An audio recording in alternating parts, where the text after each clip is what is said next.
네, 다음은 정책 공감입니다.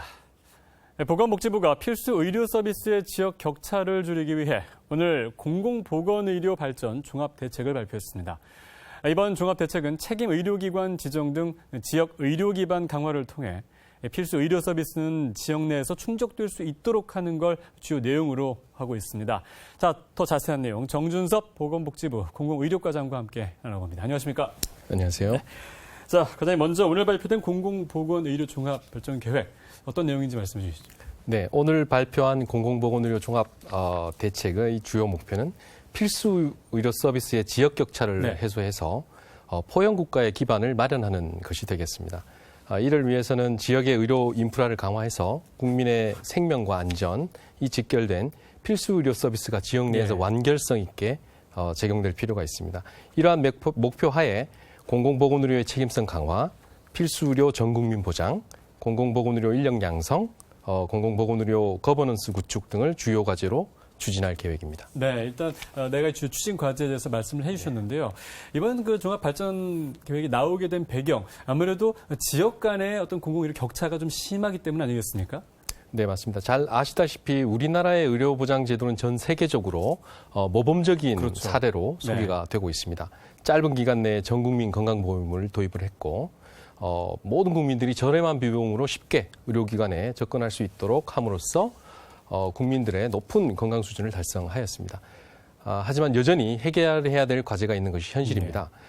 먼저 가계 의료비 부담이 여전히 높고 수도권과 비수도권, 도시와 농어촌 간의 의료 격차가 현저하게 나타나고 있습니다.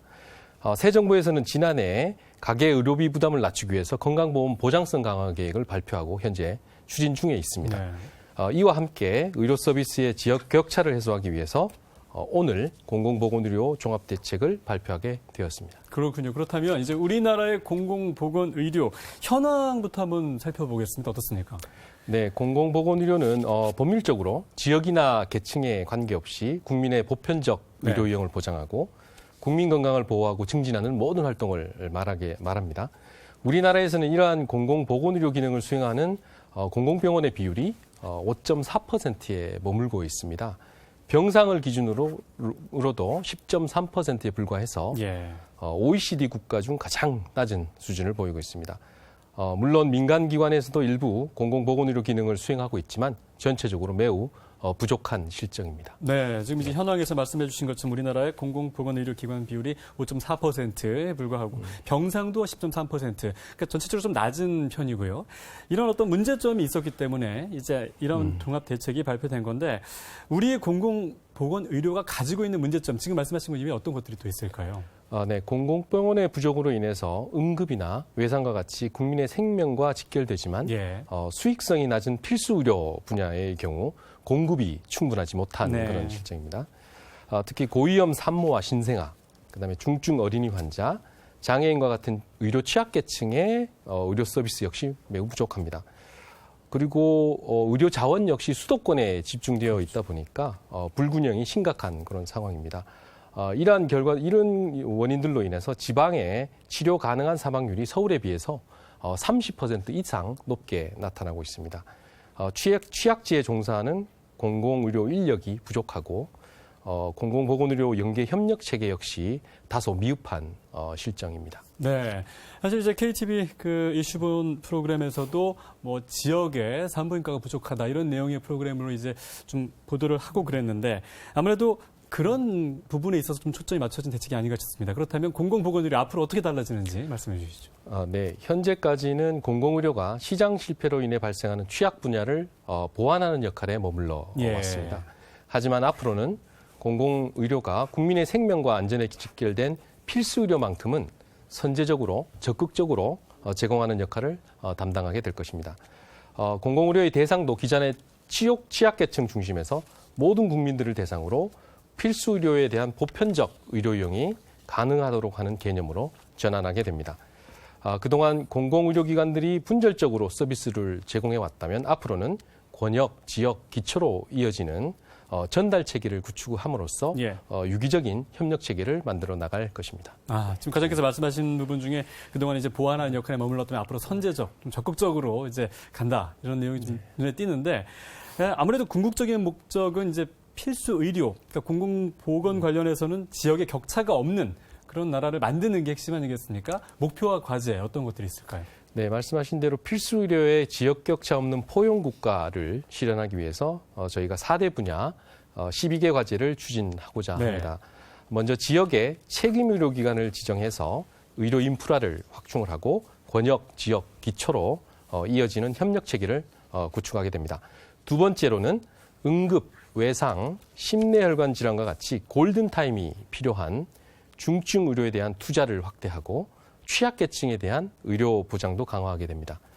세 번째로는 국립공공의대를 설립을 하고 공중보건 장학제도를 다시 도입해서 공공의료 인력을 확충할 계획입니다. 마지막으로 중앙정부와 지방정부의 공공의료 거버넌스 체계를 정비해서 효율적인 정책 수행이 가능하도록 한다는 방침입니다. 예, 이제 4대 분야 12개의 과제 해결해 나가겠다. 지금 또 간단하게 말씀해 주셨는데 그럼 첫 번째로 지역 격차 해소를 위해서 공공보건의료 책임성 강화 이 부분에 대해서 한번 여쭤보겠습니다. 오늘 이제 보도 자료가 나갔기 때문에 많은 언론에서 이제 어디든 골든타임을 지킬 수 있다 이런 내용으로 이제 많이 보도가 됐거든요. 자세히 좀 알려주시죠. 네네. 우선 지역 의료 격차를 해소하기 위해서 시도 권역별로 국립대학병원을 권역 책임 의료기관으로 지정을 해서 권역 내에서 지역 의료 강화의 핵심 기능을 수행하도록 할 계획입니다. 또한 전국을 70여 개 중진료권으로 분류하고 진료권별로 지역 책임 의료기관을 지정을 해서 필수 의료를 제공하는 역할을 맡길 계획입니다. 기존에 역량 있는 공공병원이나 민간병원이 있으면 이를 활용하게 되고요. 만약에 적정한 의료기관이 없다면 신축 또는 증축을 통해서 육성을 해 나갈 계획입니다. 이러한 책임 의료기관을 지원하기 위해서 예산과 건강보험 수가 등 필요한 지원이 이루어질 계획입니다. 이와 함께 공공의료기관 간의 협력 체계를 강화하고 지역사회 내에서 건강관리를 또한 강화해 나갈 그럴 계획입니다. 네. 자, 두 번째 과제로 필수 의료에 대한 전 국민 보장을 강화하는 내용, 이 부분은 구체적으로 어떻게 진행이 됩니까? 네.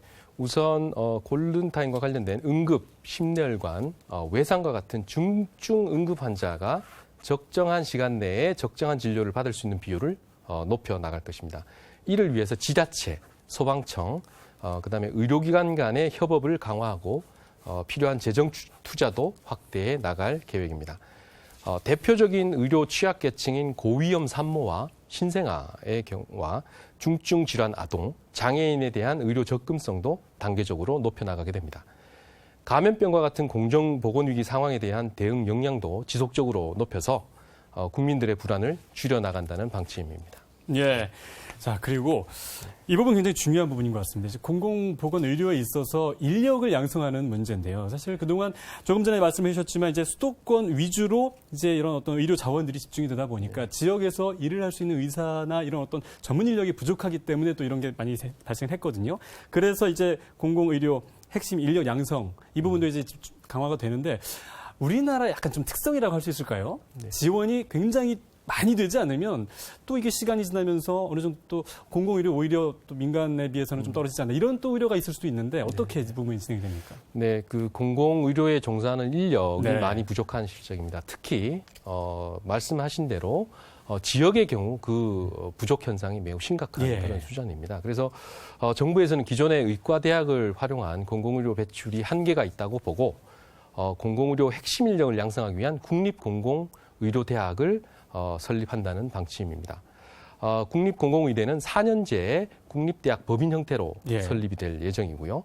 2022년 3월 개교를 목표로 현재 정부가 준비를 하고 있습니다. 관련 법안도 지난 추석 이전에 국회에 이미 발의되어 있는 상태입니다.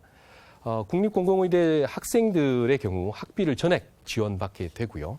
졸업 후에는 10년간 취약지와 공공보건의료기관 등에서 10년간 의무복무를 하게 됩니다. 만약 의무복무를 하지 못하게 되면 의사 면허가 취소되는 등의 강력한 제재 수단을 통해서 실효성을 좀 확보하고자 합니다. 또한 일반 의과대학, 공공의료대학을 통해서 모든 의료 부족, 공공의료 인력 부족을 해결할 수 없기 때문에 일반 의과대학 재학생을 대상으로도 장학금을 지원을 하고 취약지에서 의무복무하도록 하는 공중보건 장학 제도를 다시 도입할 그럴 계획에 있습니다. 이를 위해서 내년도에 시범 사업을 먼저 실시를 하고 그 이후에 본 사업을 본격적으로 확대해 나갈 그럴 계획입니다. 네. 이와 아울러 현재 공공 분야에 종사하고 있는 인력에 대한 전문 교육도 좀 더 강화를 해서 전체적인 역량을 좀 더 높여 나간다는 그런 계획입니다. 네, 아무래도 이제 많은 언론 보도를 접하다 보면은 사실 지역에서 이제 일하시는 분들 사명감만으로 일하기가 너무 어렵다 이런 또 어떤 고민을 털어놓기도 하시는데 이 부분에 있어야말로 정말 선제적으고 적극적인 어떤 지원이 필요하지 않을까라는 생각이 듭니다. 자, 이제 마지막으로 공공보건의료 거버넌스 구축에 대해서도 말씀하셨는데 설명해 주시죠. 네. 지역 공공의료를 강화하는 것이 핵심 목표이고요. 예. 이를 위해서는 지방정부의 역할이 매우 중요한 상황입니다. 시도 단위의 공공보건의료위원회를 설치를 해서 시도 단위에서 이루어지는 공공의료 정책의 중요 사항을 심의하고 결정하도록 한 계획입니다. 이를 위해서 관련 법률을 내년도에 개정할 계획입니다. 또한 시도별로 공공보건의료 지원단을 설치하도록 예산을 지원함으로써 지방정부의 정책 전문성도 높여갈 수 있도록 지원할 방침입니다. 중앙정부 차원에서는 현재 국립대학 경영평가를 교육부가 실시를 하고 있는데 이를 복지부와 교육부가 공동으로 평가함으로써 국립대병원의 공공의료 기능을 좀 더 강화해 나간다는 그런 계획입니다. 그리고 다수부처 관할의 공공병원 간의 상호 협력을 좀 강화하기 위해서 국무조정실에 공공병원 협의체를 구성할 계획입니다. 마지막으로 국립중앙의료원이 필수 의료 분야의 국가중앙센터 역할을 할 수 있도록 이전 신축을 조속히 마무리하고 국립공공의료대학의 교육병원 역할도 부여할 계획입니다. 네, 참 국립중앙의료원 참 오래됐습니다. 네. 예, 이전 시축 기대가 되고요. 자, 마지막으로 향후 추진 계획에 대해서 마무리 말씀 부탁드립니다. 네, 이번에 발표한 종합대책을 차질 없이 시행할 수 있도록 관계부처와 민간 전문가들로 구성된 종합대책 이행 민관 추진단을 구성해서 운영할 계획입니다. 이와 함께 공공보건의료의 주요 과제별로 정책 포럼을 운영함으로써 공공보건의료 정책을 계속 보완하고 발전시켜 나갈 그런 예정에 있습니다. 예. 자, 종합대책이 발표됐습니다. 자, 이번 대책이 지역 간의 그런 보건의료 서비스 격차를 해소하고 또 지역 의료 역량 강화에 기반이 되기를 기대해 보겠습니다. 자, 지금까지 정준섭 보건복지부 공공의료과장과 함께했습니다. 오늘 말씀 고맙습니다.